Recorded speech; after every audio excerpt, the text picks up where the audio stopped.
It's a different nature, very different nature. But I mean, it's forests are usually, for me, they're kind of the same, and they can obstruct the view. And as much as I like trees and forests, there comes a time when I start missing the barren landscape of Iceland. If I'm like in Canada, when I was living in Canada, I mean, lots of trees, big forests. But yeah, kind of boring after a while.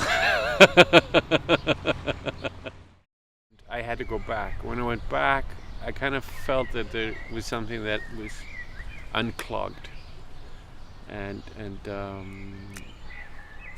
yeah.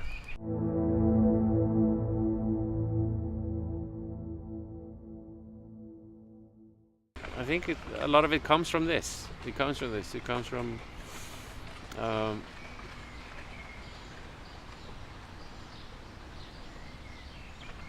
fighting and dealing with nature.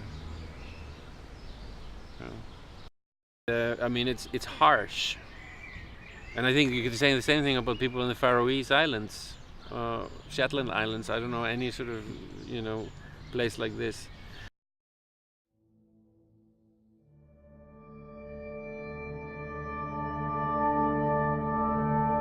There's energy there in the land and the people that I really feed off, but sometimes I have to go somewhere else to and take that energy with me. Like you go and then it's like a mine. It's an energy mine, and you just go and you get that, or creativity mine. I don't know, and you take that, and most of the time, of course, because I live in Iceland now, I work with it there. But sometimes I like to take it outside, and it gives you a new perspective too, of course.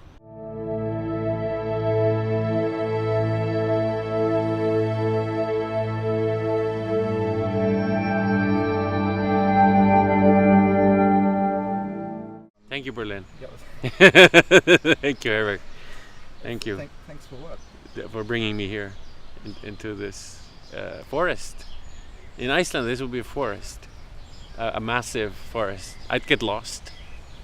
Many people could get lost in this forest, because in Iceland the trees are like maybe this high, most of them. They're really shrubs.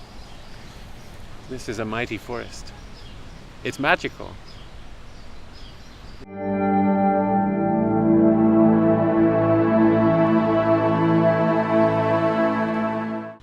Are Icelandic people good in doing nothing?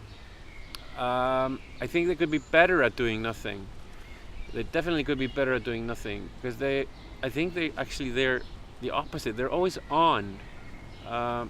They're very much sort of on. A lot of people have many jobs. A lot of people, you might work as a carpenter and then you write poetry. And I think it's also because nature is always on. It's very seldom that nature just quiets down.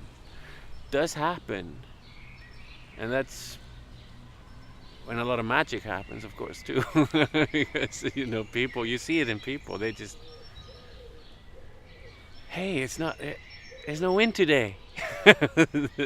There's not a snowstorm. It's not raining in your face. It's, what are we gonna do? What are we gonna do about that? Usually they drink, but.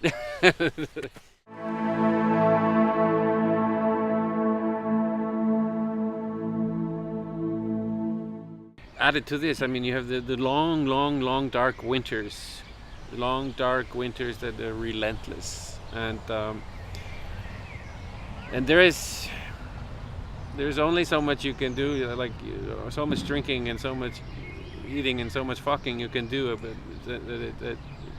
during those long hard winters, which are replaced by bright summers, so then you don't sleep, of course. So I mean, you can never really rest. So you have to use this. You have to do something with it, and a lot of us use it art to harness this, or do something with it. I mean, otherwise I think you probably go crazy, and a lot of us are anyway. Pretty crazy.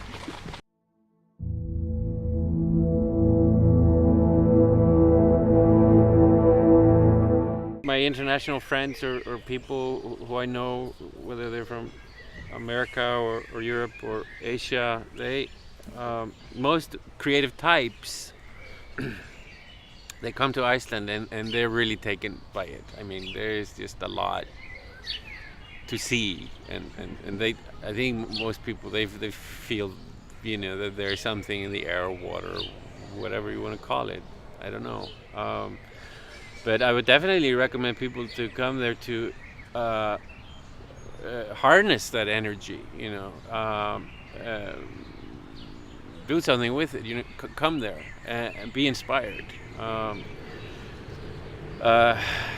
like that terrible tourist ad, inspired by Iceland thing. Terrible. But I mean, there's a grain of truth in that, though. I mean, as in most things. The roots are really strong. The roots are really strong, and there's something like I mean, I thought I would go to Toronto and I would be an artist there and survive. Like, why not? Like, it's another country, just like Iceland, whatever. It's no worse, no better. You know, it's just another country. But I couldn't. It was hard for me. I had to go back. I was there for 13 years, and the bastard pulled me back. It was,